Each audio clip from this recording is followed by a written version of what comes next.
Welcome to the Crypto News. In today's video, Mark Cuban shares his beliefs on the future of DeFi utility and what he believes is a good entry point for both Bitcoin and Ethereum. With crypto, there's a lot of similarities with the stock market. There's an old saying that I've always had in the stock market that everybody's a genius in a bull market, where when stock prices are going up, everybody will tell you what stocks they're buying, right? When stock prices are going down, everybody gets really, really quiet. And it's the same with crypto. When Ethereum and Bitcoin and some of the others are going up, everybody will tell you how smart they feel. But when they go down, no one wants to say a word. The reality is you have to look for the utility or the value of any investment that you make. You have to say, why are people buying Bitcoin? In reality, Bitcoin, just like an NFT is a digital version of art, we compared it to the Mona Lisa. Bitcoin is a digital version of gold. Gold, people say, well, gold has real value as jewelry. Nobody needs gold jewelry. People like gold jewelry because, it keeps it shine, et cetera, et cetera. There's a lot of reasons to love gold as jewelry.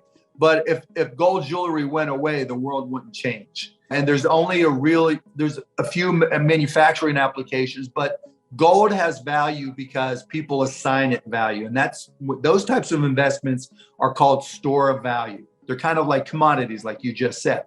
Bitcoin's the same way. It just happens to be digital. It's limited by an algorithm and how many that's created. So there's a scarcity factor. You can't just create it forever.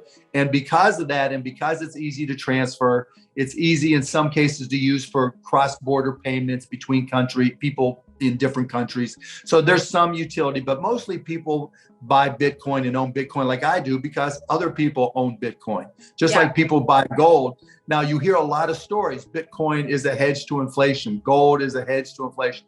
It's not.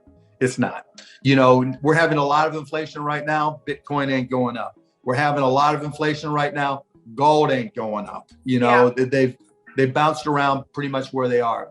And so you've got to understand, if you're buying Bitcoin, it's a store value. And like any store of value, gold or otherwise, the price is based on supply and demand. When people are selling, more people are selling than buying, it goes down. When more people are buying than selling, it goes up. And again, that's not a whole lot different than the stock market either. Tech stocks have gotten crushed worse than Bitcoin and Ethereum.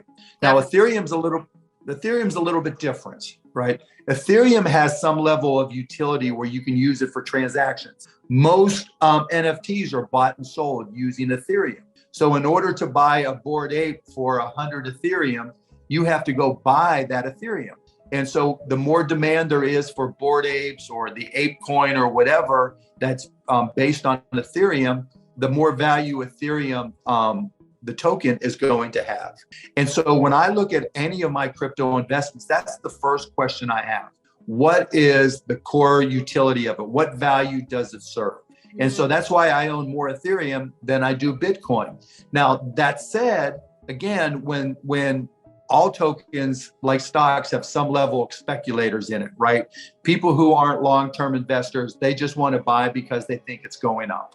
And so when a market loses those speculators, and we're losing a lot of them now because interest rates are going up, because if when you had your choice of putting your hard-earned dollars in the bank and earning 0.1% interest, you're probably going to speculate more. But now that interest rates are going up, people are speculating less. Yep. And you can't borrow money to speculate as inexpensively, so they speculate even less.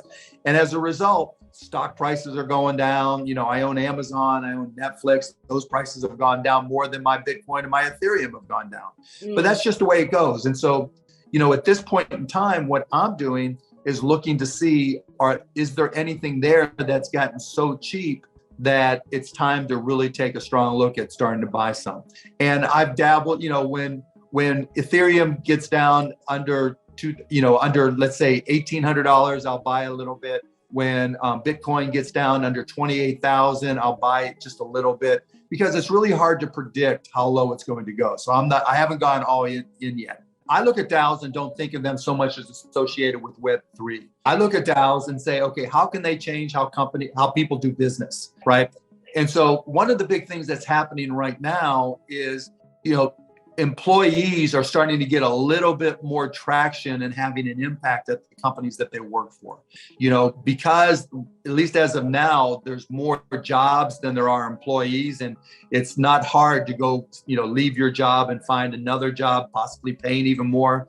And companies are having to pay more to keep good people. Employees are getting more and more power. And that power is an example of why DAOs may start to have an impact in startups going forward. And so I'm starting to talk to companies now that are saying, okay, rather than creating an LLC or rather than creating a subchapter S corporation and incorporating in Delaware, I'm going to create a company as a DAO. And I'm going to pay my employees good wages because they need to be compensated. But at the same time, I want them to participate more in how we govern the company. And so we're going to give them tokens, and we're going to post things so that they can vote on different business decisions. And so I think we're really just not even in the first minute of that industry and that happening. But I think that's the future of DAOs, where it may be a better way to do a startup that allows your employees to be more participant and contribute ideas and vote on ideas and make it more more progressive, more democratic.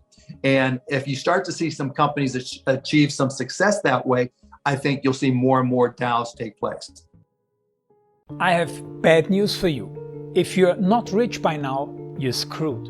And if you're in debt, you're even double screwed. How so, you might wonder? Well, the sad truth is that you're working your whole life to make someone else rich. The mega corporations, the banks, the politicians, everyone is getting richer. They get your money. And what is even worse, they get your time, they get your life. You are not even in a rat race, you're in a financial prison. But what could a solution for you look like? Honestly, I don't know, but I know what a solution for me would look like. It's very simple. I use whatever money I have and I multiply it with 1,000. This could make my life much easier and probably yours as well. If you have $1,000 available and multiply this with 1,000, I believe that this could solve some financial issue for the one or the other. Of course, if you're ugly, you would have to multiply it with much more than 1,000. My name is Marco Stan, and this is what I decided to do. I decided to 1000x my money. This is not a joke. I know what you may be thinking. What is this guy talking about? How should this work? This is not possible. Well, I made a detailed video where I laid out my plan. And some clever folks might even want to look at this plan and copy it and do exactly what I do. This is just a little hint on the side. You have two options. You leave, you forget what you have seen. You do whatever you're doing and you hope that somehow you get some other results. Good luck with that. Or you click the link below the video. You enter your email address because I'm not showing this to everybody. You at least watch my video on how I plan to 1000x my money. The choice is yours. Make the right choice. Join me. See what a different future you could have.